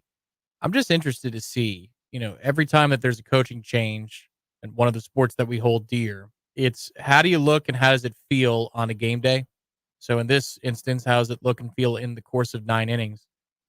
I just wonder, you could make an argument, and I watched a little bit of Notre Dame baseball, obviously the Tennessee series, I saw a good bit of that. That was fun. That was during the Lightning Rangers playoff series, so I remember watching that during the day, just trying to kill time. And also because we knew behind the scenes, the sooner Notre Dame goes home, the better. And they kept winning. They kept winning. But I just wonder how he's going to manage this group, a transitional team, like Jarrett, in his first season. Is he going to be wound tight? Is he going to lay back in the cut? Is he going to scream down players to make an example early on and set the tone because he wants to root out any other issues that may have made their way from last year to this? It's going to be very interesting to see the path that Link takes to make his stamp here. There are already physical changes in the concourse and obviously on the playing surface at Hauser, Mike Martin Field. But I wonder how he's going to plot his course through year one and what kind of presence he's going to bring. So I think he'll be wildly consistent. I think that's who he is. I don't think he's a moody dude. I think he's a locked-in dude at all times. Intense, focused, has a way about him and a way that he does things, and that's never going to change. You could describe it as boring. I'm fine with boring, by the way. I don't need you to be It's volatile. baseball. Baseball, you can be boring. Well, and I think you play so many games. I mean, Major League Baseball play 162. You can't have wild swings of emotion when you're on a 10-game win streak or a 10-game losing streak. And by the way, the best of the best lose series to the worst of the worst all the time in Major League Baseball. So if you had a coach that was subject to the whims of emotion like that, that wouldn't fly. These are grown-ups. We're coming to work every day, man. We've been here. You got to slow your roll with all that yelling and screaming. There's 100 more of these to play. Let's settle down. College baseball, less so. You can be a little bit more urgent in the college game. If you were on a 4 or 5 game losing streak and you played a bad brand of baseball, you don't have 162 of these. You have 50 or so. So let's get it together. But even still, that's a lot of games. It's not football. It's not, even it's more than basketball even. So, you gotta have an even keel way about you, I think, to a certain degree. So we already know, we've referenced it a lot, the hype. I don't know if you guys hit the college football page, ESPN.com, 2023 college football games to watch. I did this morning because anytime a list comes out, I'm a sucker and I'm going to click on it. Well documented. But Jordan Travis in all his glory and our uniforms looking great. Right there, the big picture, Jordan Travis throwing kind of a sidearm pass. We're in the garnet and gold, looking sharp. And that is what they're using to tease the games. Now, the first ones, and they had a panel of people. David Hale's on said panel. Friend of the program, obviously does a good job covering college football and the ACC as well. Chris Lowe highlighted his number one early in the year, and Florida State LSU, September the 3rd, Orlando, was the pick. And he writes, get ready for serious hype surrounding both Florida State University and LSU heading into next season. And they open the season against one another in what should be a top 10 matchup on September the 3rd in Orlando, a Sunday night game that will get a ton of exposure. The Noles haven't won an ACC championship since 2014. And this could be their best chance to end that drought, especially with quarterback Jordan Travis and defensive end Jared Verse, one of the country's top pass rushers, returning. LSU played in the SEC championship game in Brian Kelly's first season in Baton Rouge. The Tigers returned starting quarterback Jaden Daniels, a ton of young talent, including dynamic outside linebacker Harold Perkins Jr., who, by the way, became sensational by midseason. I was like, look at this guy. That turned into something completely different, didn't it? Yeah, he became a freak. And we'll be looking for even more in 2023. Florida State won 24-23 a year ago, and an unreal finish when the Noles blocked the extra point. Let's hope the encore is just as thrilling. Yeah, it's going to be on everybody's list. I mean, we already knew that. It's just fun to read about yourself. So there you go. Yeah, also Mason Smith should play the whole game this year. I saw that, I think it was PFF put out their list of top 10 defensive tackles for the upcoming season. The way too early lists. These are graphics now. It's a cottage industry for social media. And Mason Smith was not on that list. And so he tweeted about it, his displeasure. Wow. Remember, that was a big turning point in the game for Florida State. He would have been a factor for all 4 quarters. Yeah. They lost him very, very early in the game. So up the middle, you've got Mason Smith and Perkins to worry about. And you're right, Perkins turned into a completely different Oh, monster. man. But to watch how that develops against our running game, Perkins play, what Mason Smith can do to create the lanes. But then also, you're factoring in the new H-back that we have, the improved tight end play. More than one new H-back. Can you isolate him against Jaheim Bell? Who wins that battle? Let's go. Let's find out. How about that? Harold Perkins versus Jaheim Bell in a head-to-head coverage matchup. Who wins? And how often do they win? Later in said article, they identified the up-and-coming teams, breakout seasons, and the like. And Van Haren wrote, Florida State did finish the season at 10-3, so I don't know if the Noles really qualify for this award. But even with a 10-win season, it seems like FSU didn't get a ton of national attention or recognition. The 3 losses came in a row against Wake, NC State, and Clemson. All were ranked teams. The Noles are getting defensive end Verse back in 2023, returning quarterback Travis and the staff as one of the best transfer portal classes this offseason. Mike Norvell brought in Virginia corner Fintrell Cypress, Western Michigan defensive lineman Brandon Fisk, Miami defensive lineman Daryl Jackson Jr., tight ends Jaheim Bell and Kyle Morlock, as well as a few really good offensive linemen to boot. Those additions should help Florida State push for an even better season than the 2022 campaign. Yeah, that's correct, Van Haren. Whoever you are, that is right. I think it's Tom Van Haren. I don't know. Van Haren's on it. I'd like to be able to say that, by the way. Who's doing the thing? Oh, Van Haren's got it. Just kind of fun to say. Whatever the thing is. Looking at the Heisman odds this week, just because I want to see where Jordan was. Do you know where he is in the Heisman odds? Take a guess. Oh, I haven't even looked. You were looking already. Okay. Third. He's third. Tied with a couple other players, but it's Caleb Williams is the prohibitive favorite right now, and that shouldn't shock anybody. May, number 2. So it's 4-1 for Caleb Williams, 7-1 for Drake May, and then Jordan's at 12-1. Third best odds in the country. Wow. Well, again, I think he's equipped to handle it, thankfully. Yep. Well, it's a lot of it is about perception. We all know that. But that you start out against an LSU, now people know who the hell you are before that game starts. People are they're gonna discover him, and it's gonna be funny. If he plays in this next season opener the way he did in the previous season opener, you're gonna watch national television personalities go, "Whoa, this Jordan Travis, unbelievable dynamic player," and you're just gonna chuckle to yourself because we already have a season's worth of evidence that, yeah, duh, golly, he is. Just throw the highlight reel from the Florida game on over and over and over again. It's insanity. They will in August on ESPN. No, it's going to be fun to watch. Good for that young man. Good for him. Keep climbing, kid. I'd love to see him prove us all wrong again. Make yourself a NFL caliber quarterback. Get yourself drafted in the first 3 rounds. I mean, I'm telling you, that would be a stunner. Body type, where he was. All of a sudden, that kid's getting drafted late first, early second. I mean, that would be a stunning turn of events. Body type, yes. But now with this new information and injury history a little bit too. Yeah, injury history and body type, it would really be something. But. So now it's about anticipatory throws and getting a little bit better about not fumbling the football if somebody gets to your blind side. Just, that the old Christian Ponder Award. It's that's tough to develop. That sixth sense is very tough to develop, but you know what? He's developed some things that you don't normally see. No, he has been an outlier, and that's been the thing to document. A lot of people in the world of college football that I've talked to, coaches and the like, saying, yeah, you don't see it. Doesn't really happen. He's an outlier. Most kids, either you can throw or you can't throw. Either you have that ability or you don't. It's very rarely that you make a radical shift in abilities within the position to that end. You can learn how to read a defense quicker and better. You can pre-snap this thing all day long and make yourself a serviceable quarterback. Very few take the step he did physically. But you can see why he would be, beyond the fact that he's a dual threat and he factors into everything. Even if his stats aren't great in the game, the impact he has on what a defense does is it immense. opens up our run game tremendously as well. But I think that's honest. What also favors Jordan's odds are that you get 2 national primetime games in the first 4 weeks of the season. The Clemson game helps his Heisman stock. If you're just talking about making a wager on a future, you get 2 games that short of us losing to Boston College or something, that's going to be prime time. It probably is going to be game day, just like the first week against LSU. And if you show out in both of those games, now you're leading the conversation for the whole season, and we're able to see Florida State highlights on all the national shows in a way that we haven't in a long time.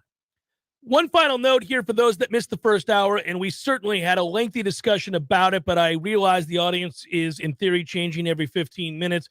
Florida State did extend Mike Norvell. That's the big story of the day. He'll earn an average of $8.05 million per year with the new agreement. Base salary does, on the surface, look like a huge raise, and it is. You have to remember there were some conditions for which that salary was lowered previous, but the base salary will increase to $5.335 million in 2023, $7.335 million in 2024. He'll earn the $8.585 million in the final year of the deal. Norvell will receive $250,000 annual retention bonus if employed on December 31st of each year. If he leaves FSU for another job, he would owe the school $6 million. So that's what everybody wants to know. In 2023, $4 million in 2024. His buyout then decreases by $1 million per year. It's neither a penal deal for him or the university. It is fairly standard. This is sort of what his agent, who is everybody's agent, seems to have worked out these days. Yeah, he sets the standard. I talked to Ira today. He sets the standard, and then he beats it every year. Yeah. So this is where we are, but that buyout may as well be 50 cents.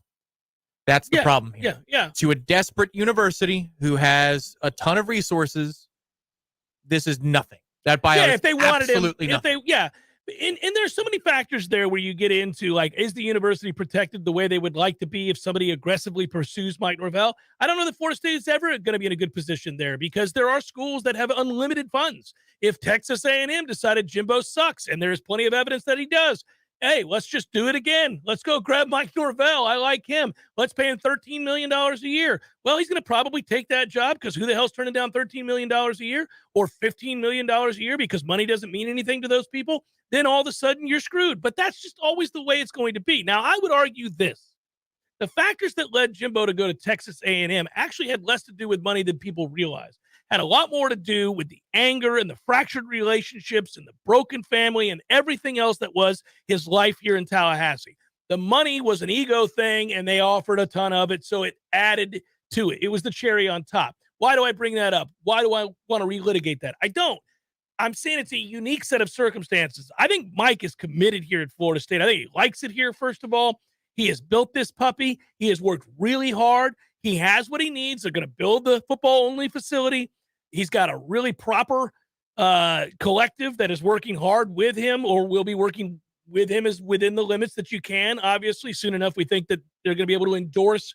They already do endorse certain collectives. They so, do. Yeah. The walls will come down even more if the legislature next week does what we think they're going to do. So you have that situation, which is in his favor. So you have proven already. You have proof of concept. Like the battle's in, retain the roster in the way that you wanted to so that you could win football games.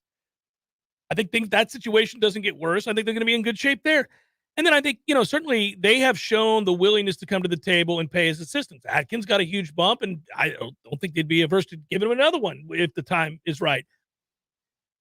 So I think that at $8 million, if you do the right thing by him and you pay him after his successes and you show that you care and you're one of the top 15 Power 5 coaches salary-wise now in the position that you just signed, okay, well, yeah, maybe somebody would offer you $10 million a year. I don't think he would take it necessarily. I don't think it would be him going, oh, I want the extra $2 million. I don't think it's about that. Now, could there be a number? Everybody's got a number. Everybody's got a number. I mean, yeah, if I'm making $8 million or a little average over just $8 million a year and somebody offers me $25 million, I'm probably going to take that job. I mean, probably. Not necessarily, but probably. 8 to 25, you're going to take that job. Yeah, unless it's in El Paso or something. But yeah, in all likelihood, I'm taking that job. You would work at the Chamber of Commerce of El Paso if it paid $25 million a year. I would extol the virtues of living in beautiful El Paso. Wouldn't that be something? I'd call people. They'd be like, Jeff, the talk show host from Tallahassee, you're telling me to move to El Paso? Oh, it's beautiful here. I had it all wrong, Bob. Well, they gave me a 313% raise. I had it all wrong, Bob. This place, it's like heaven. I wish you could see my office right now, Bob. Yeah, no, it would be, you're right. Everybody's got a price. But yeah, you see what I'm saying, 8 million, 10 million, I think Mike's here for more than just the money. The money helps. But I think obviously he's invested an awful lot. Well, he's also liked, that's the other thing too. These are such apples and oranges situations for the head coach, the athletic director, because it's all new leadership. it feels like these are all interconnected, and they are to a degree, because if the Jimbo and Willie dominoes don't fall, Mike never gets here. So that's all part and parcel to his legacy. What he had to fix was from 2 head coaches who failed, not 1 head coach who failed. Right. But you've got a new athletic director.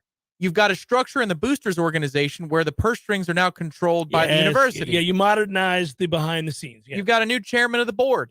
You've got the collective There's only game. one, damn it. Well, yeah. Frank Sinatra died years ago. You shut your mouth. At Florida State University. There we go. Put that in the fine print. So you've got all these new people, these new power brokers, and a new structure of college football in general. This is a completely different situation. Mm-hmm. He hasn't been told no yet. In the grand scheme of things, when has he been told no? At no point so far. Yeah, I don't know that he's asked for much either. So I don't know what that would be. He's been told, yes, raises for your employees that you value. He's been told that, we're moving forward with the stuff off the field. So, yeah, he's going to be really happy right now. Again, things have come up roses. Thanks to a 10-win season, the aftermath of a 10-win season. Been the land of milk and honey ever since, buddy. My goodness gracious. Jeff Cameron Show, 93.3 Real Talk Radio, Warchant TV. Every day, Sellers makes life a little better for homeowners, helping them find the best design ideas for their homes with the best quality tile, carpet, and hardwood flooring. Even mosaics, ceramic, and vinyl solutions are at their fingertips in their remarkable showroom. Maybe it's time for you to get the Sellers Advantage for your home or office. Find them on Capitol Circle Northeast, just north of Mahan Drive, or online at sellerstile.com. For style, quality, and design, get the Sellers Advantage. In Tallahassee, call 656-8453. There's nothing like relaxing in a hot tub after a long day. But if you don't have one, you're truly missing out. Hot tubs and spas have tremendous health benefits, besides just helping you relax. Like improving your sleep, they help with pain relief. They help to better your cardiovascular health, and so much more. And this season is the perfect season to finally buy what you've been wishing for.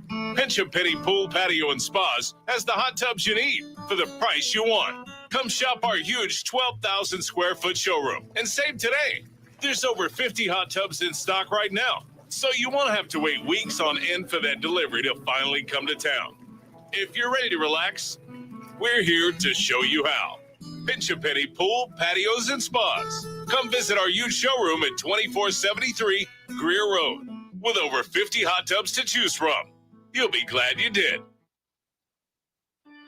Barry knows cool. He's keeping you comfortable. Barry knows cool. You can put him to the test. This is Tyler from Bear No Heating and Air. Now you can schedule an appointment or pay your bill from your mobile device. Any day, anytime, anywhere. Save big time in the new year and get $1,200 off select new units. Online at baranoac.com. Keeping you comfortable is what Barry does best. Florida license CAC 1816-186. Hi, Chris Kraft for the Kraft Brothers dealerships. If you're getting a tax refund, you're in luck. Kraft dealerships have the perfect storm for you to buy your next car. New car inventory is at a 12-month high. And the Kraft New For You program puts people with things in their credit into brand new cars. 4 to 5 people with credit issues qualify for our New For You program. And all new and barely used vehicles at Kraft, Nissan, and Infiniti come with a lifetime warranty.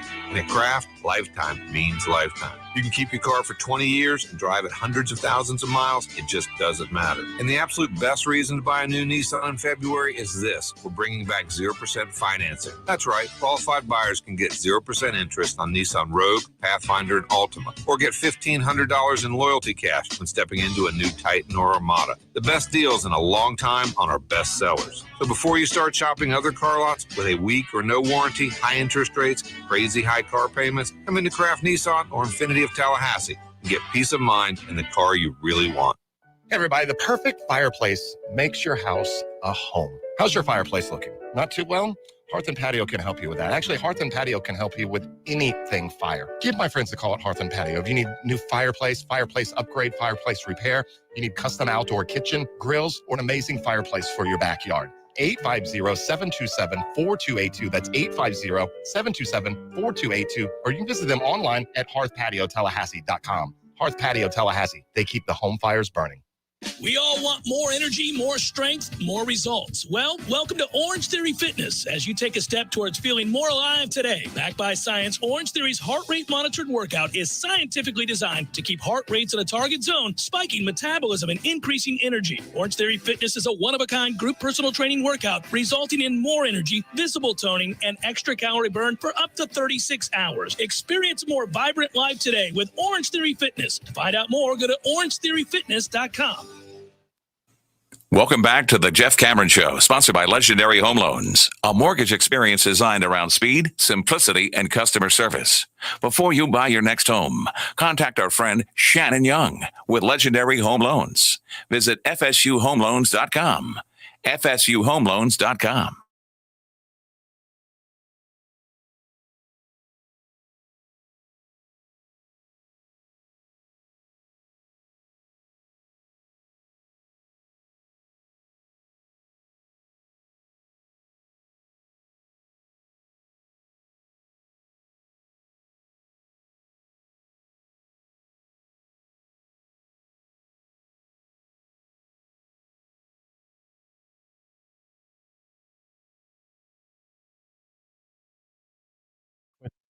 Ag song that was certainly it. That was Keon out here. Yeah, we've had a few. I remember one time we just conveniently kept talking as somebody threw down in mid-song for the bumper at the old place of employment with an F-bomb. We're like, we're just going to keep talking. That didn't happen. Although I heard it clear as day. I remember a caller on a Friday show. This is way, way back, probably 09. You were at AJ's, and so we had to patch through the calls, through the tie line and all that stuff. Oh, the Remember tie that? line, the good old tie line, buddy. Yeah, and you had to ask Millar back in the studio in the 20 BTI who it was. And the guy just threw down on a call. I think it was about NC State. He just threw down with an F-bomb. You're like, whoa, man. Yeah. He called back to apologize. You know, it's kind of a minor miracle, given that you and I have conversations every day on and off the air, and certainly you know that within my vocabulary is the ability to be creative with certain types of vulgarities. I think you've exhausted the limits of creativity. I think it's all derivative now. But yes. But the ability to do so effectively and to mix and match, it's fun. That said, it's like a slot machine. It is rare. So I get asked about it a lot, that how is it you don't on the air beyond just some of the fringe words? And I don't know. It's a switch you're able to turn on and turn off, and eventually you develop it. But there was a time doing the morning show in which I'll never forget, I tried to answer Brett's question. And it was an absurd question. And it was early in my career. And I don't know that the switch had been finally tuned yet. And I casually, as if we were just at the bar, went, how the blank should I know that, Brett? And Millar was not paying attention. It was early in the morning, mind you. And I don't know what he was doing. He was looking at something on the computer, and we were on a 7-second delay. And as soon as the words came out of my mouth, and I went, and Brett on the other end was in shock, didn't say a word, just was kind of like, and then I hung up on him, and I started beating the soundproof glass next to me to get to Millar to hit the dump button, but he didn't get it there in time. Oh, no. So it went out clear as day, and whoever was up in the 6 o'clock hour driving on their way to work got to hear that. And so the phone lines lit up. I'm sure they did. And there were some angry people because there were some transporting children, and they were upset about it. And, you know, people like to get angry. They like to be mad. They like to appear to be offended. People love to say they're offended. So, you know, all that, I shouldn't have done it. But anyhow, there was a backlash. Now, the good news is we conveniently erased that segment from what was recorded. Oh, no, man. Is there a statute on this that just expired? And my boss at the time, the late, great Lee Bowen, has passed away. Rest in peace, Lee Bowen. Called me into his office later that afternoon. I'd left the show and gone home to my apartment, and I came back in. I used to come back in to do production work. And he asked me to come into his office. And sat across from me, and I did something you'd be very proud of. He said, Jeff, did you say the F word today on the air? I went, no, Lee, I did not. Oh, I would be proud of this. Yeah. I looked at him right in the face and I said, no, sir. No, I did not. Well, we had several calls. Several people called, and I've got some emails here saying they heard it in the 6 o'clock hour, clear as day. Must have been something that sounded similar. That is incorrect. Didn't happen. Okay. Well, I guess that's true. And I said, I guess so. And he's like, well, I'm going to try to check. I knew we had erased it. So Millar was like, no, we lost that whole first hour. But I don't think he did it. Anyhow, that's how that happened. You Thornton Melloned it. I did. Thornton, I'm going to ask you this only one time. Is the work you turned in your own? Can't lie to you, Dean Martin. It is. Yes, it is. Well, I'm satisfied. You gave Bowen plausible deniability. There you go. I think that Bowen wanted me to lie to him. I sensed it. He was giving me the look like, you don't have to tell me the truth here. You don't have to just say no. It was a lot easier back then probably to get away with that. But yeah. That was over 20 years ago, which is hard to imagine. Yeah, I'll never forget that. I could hear it almost in slow motion. That's a toughie, too, for old Millar. Because you can't let that one slip through the goaltending equipment there. You got 7 seconds. I'm beating on the window. My man, hit the dump button. What? It's counting down. Oh, man. You're going to rekindle some nightmares for me. I was the worst one. I've been the worst one since we've worked together. I've had two. I've had two. Yeah. One was about Barry Bonds talking junk on a bus. Hmm. And then I forget the other one, but I couldn't believe when I did it. Oh, whoops. You know what I loved? And Kevin Rogers, who does radio in South Florida, was once my intern and was producing for me one time. And this guy infuriated me. And he was waiting. He was on the phone there. And we had to, it was something we had to commercial break. And I was going to come back and answer him during the break. And it was a worthy discussion. And we went back to talking. And he said something absolutely insane. It was ludicrous. And all I did was look to Kevin while we're live on the air. And I go, I just mouthed, get ready to dump this because I know what I'm going to say.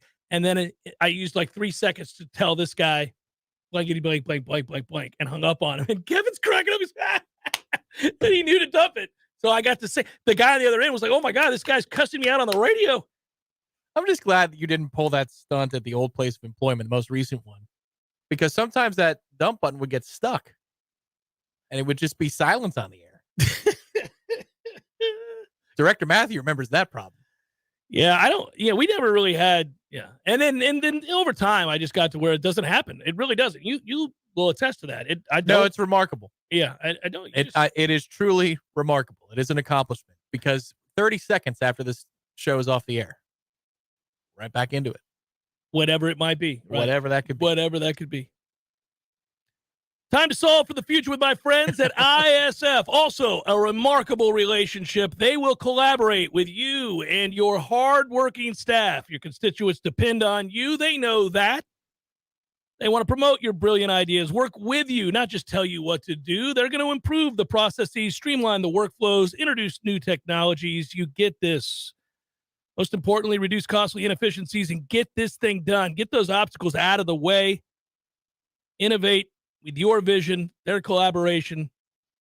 You as a client, state government, rely on them, and they know that, and they will help you achieve your technology objectives. It's our friends at ISF. We solve for the future with them every Thursday, and we'll do so now. I don't know necessarily the direction I want to go with this solving for the future. I did like the fact that during the season, it was easy to collaborate with the folks in the chat and ask them about certain aspects of the team that needed to be improved or areas that we were excited about or whatever it might be. You and I were actually talking during the break, just in a casual conversation about who's going to be the best defensive player on this football team next year. And I don't know that solves for the future. It certainly solves situationally what you're trying to accomplish if you get a Jared Verse back. And he would be the easy answer, right? Don't you think Jared Verse would be the easy answer, a healthy version of him?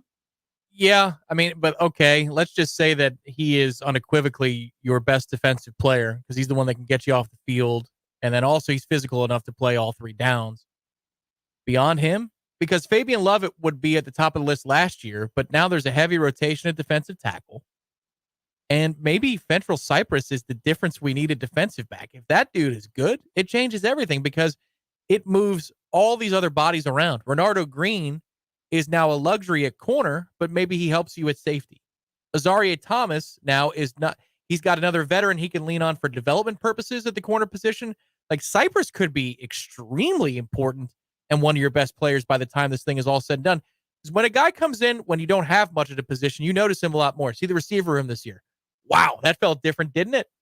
Well, if you get somebody like that is playing like the level that Omarion Cooper was as a freshman in Fentrell Cypress, I mean, you add that plus the defensive front that we have, that's a 1-2 combination where turnovers start to happen, and that's how you win games easier. I'm projecting what I want to happen, I think. I just really do admire the kid's skill and the fluidity with which he played early and the way he adapted early. And then it caught up to him. You know, he wasn't able to make the transition completely. He played more later in the year, but we saw a drop off once the rigors of camp hit him. But I continue to say Azaria Thomas has a lot of what for in him to go along with great athleticism. It's hard for a corner to be the most dominant defender. You know, what happens is they just start throwing away from you and you never really get seen, although that I would count that as a form of dominance. I just love that kid. I really hope he is the great benefactor of Patrick Surtain's hire and that he comes in and has that clay to work with and can mold that kid's ability sooner rather than later, because that kid's got a whole bunch of talent and he's long. Yeah, it's the range. So, you know, you could be 10% less instinctive than the next guy, but because of the range, it doesn't matter. You're going to cover that ground just because the throwing window is smaller. The thing I saw towards the end of the year, and this was across the board, I know that largely speaking, we had this discussion a lot, but there were moments where zone coverage worked towards the end of the year. And you know, one of the guys that was good at it was Azaria, showed signs of how to play within that structure. We talked about it the year prior, 2 seasons ago, where Kalen DeLoach had come a long way. And he said, wow, look at this. Like the interception he made on the road at Florida. Yeah. You don't make that play unless you understand the nature of what you need to do in a zone. And that's where the instinct takes over. You're not thinking anymore. You're just playing. Azaria made a play or two like that against Oklahoma in the bowl game where I thought, oh, okay. So there's versatility to what you can do. It's not just about the range that you provide, but you're also processing the information and playing within it. So yes, to your point, with Surtain, can he go to that next level? Because that athleticism is not something that you can just make happen for a lot of these other guys that we have on the team. Yeah, that's a good point. It's a good point. I love that we have candidates, now, and they're not manufactured. It's in the past, we would have found a way to make this a talking point and make it as interesting as possible. I mean, it's a show and we are attempting to entertain, but I like not having to reach too far to talk about this player, that player, or this player, because there are options now, and that's huge. I mean, Florida State didn't have a lot of them in the past. And what if Fisk translates? At that point, he was laughing with his newcomer interview because he's like, I look across the board and they're going to have to double somebody, and I don't know who that's going to be. So if he's the guy they have to double, then everybody else becomes all the more productive up front. There's a lot of ways it could go for production-wise for the defensive line this year. And then also at the next level, I mean, Tatum Bethune hurt himself. Was it the Louisville game? Yeah, and he wasn't quite right. What can he be if he's not and he's trying to avoid one wing? Yeah, and he's productive as all get out just because of instincts and an understanding of the game, and he's the flow. You're right. If he's got the whole physical what for to him, then he charges a little bit more downhill, a little bit faster, and is able to make more plays because he's got that vision and the instinct and understanding of what offenses are trying to do to him. And also it's all part and parcel because of the rotation of the defensive interior. If it is in fact better across the board, then he's going to be like a bat out of hell, man. Yeah. Well, you're going to say, where's this improvement come from? He's the same guy. It's just that, he's clean. He's clean. Yeah. Don't overlook Patrick Payton. The guy was really good last year, and as the year went on, got better, and he had no weight on him. I mean, this is the off season of the Bama table for Patrick Payton. Get after it, young man. All of the supplements you need to achieve maximum strength and density. Let's go. They've listed the weights for spring already. They did that a few weeks back. Let me see if there. I don't remember remarking that Patrick Payton's weight had gone up. A lot of time significant between amount. now and that first game, Patrick. It's amazing if you eat right and lift hard, how much weight you can gain. Let's see where he gets. He's wearing number 11 this year.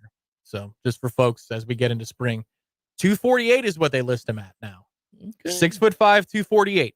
If that's legit, Dude, if he gets to 260 with that first step, the quickness there, and he continues to develop in terms of moves. even 248 is notable. Yeah. He was playing around the low 230s. I thought he was like 220. He Yeah, looked small to me last year. I mean, for the position, of course. It's all relative. Thanks to our friends at ISF. Love working with them and collaborating with them, and I would strongly suggest you do too. What are you doing there? What's going on? Pointing to the graphic. Oh, sorry. I was like, oh, is he dancing over there? What the hell's going on with Tom? If this were just a radio program, that would be strange. But for the video purposes, it makes sense. Partner with ISF in the way that they have partnered with our friends and clients over the years to ensure they adapt to changes in order to better serve their constituents and fulfill their visions. You want to do that, you do it with ISF. Come back, wrap it up. Jeff Cameron Show, 93.3 Real Talk Radio, Warchant TV.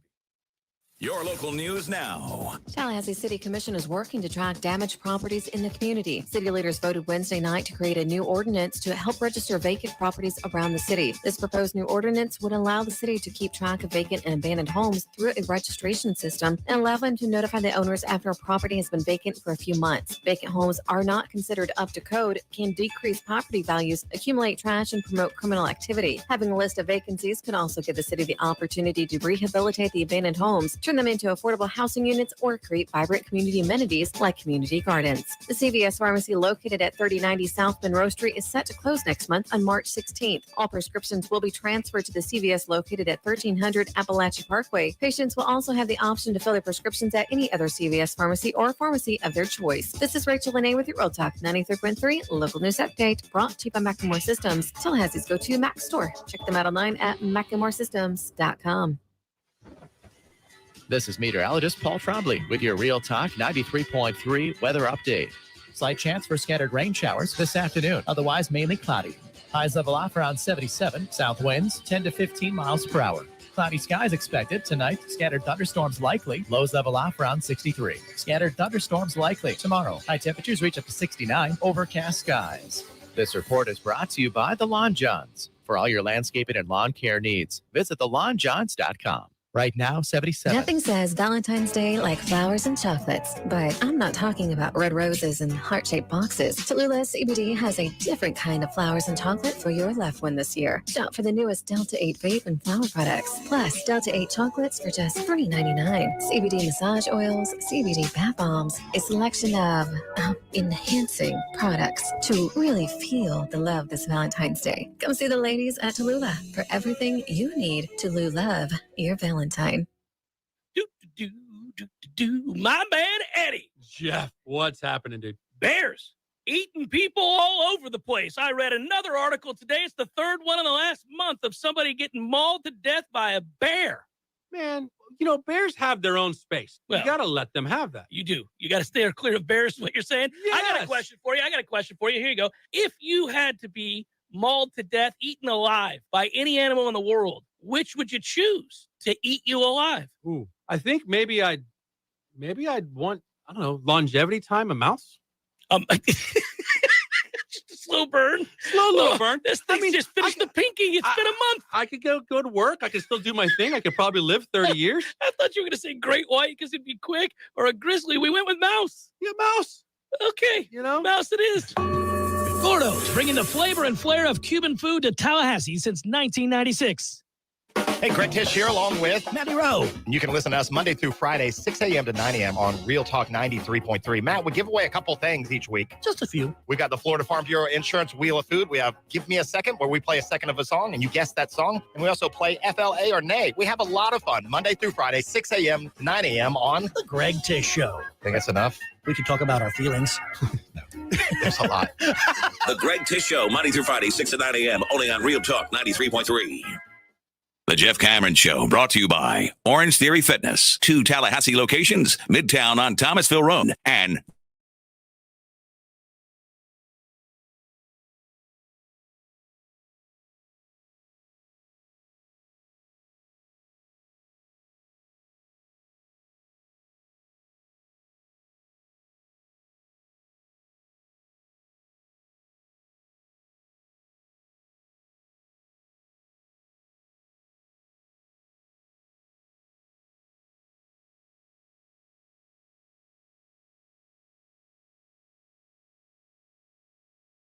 Pirates Braves.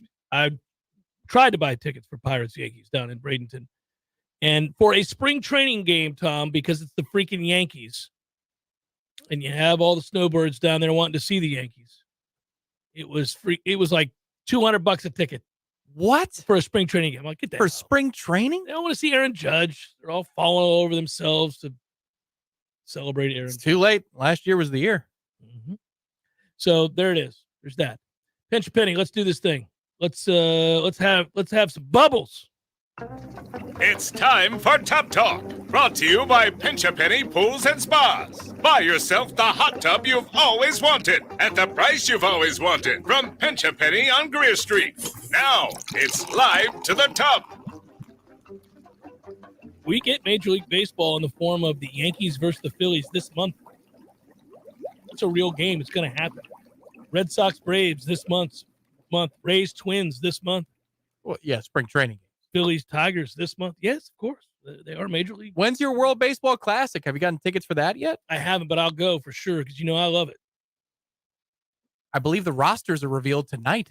Is that right? See, I knew it. Well, buddy, that makes my day. It's Tuesday, March the 7th through March 21st. Let's go, World Baseball Classic. Let's go. There you go. FSU takes that break the week of the 13th. You could go travel the whole world of baseball. Well, here's the thing. So, obviously, I need to go down to South Florida if I'm going to catch, because these are in different places. Like, I would love to see Cuba versus the place of my birth, the Netherlands. That is on March the 8th at 12. It's a very special game to you. It is. It means the world to me. But I would also love to see, you know how good a game Cuba versus Panama would be? And I'd love to be at something like that. The talent level is through the roof. The passion, the fans are great. If I were you, I would go down the weekend of the tournament. So the first weekend of the NCAA tournament. Which we won't be participating in. Save for one magical week. And what a magical week it would be now. That's all caps magical. The 17th and 18th, that's a Friday and a Saturday. The quarterfinals played at Lone Depot Park in Miami, which I love that name. Me too. And so the 17th and 18th? Oh, yeah. Buddy. Otherwise, the U.S. is playing out in Arizona this whole time.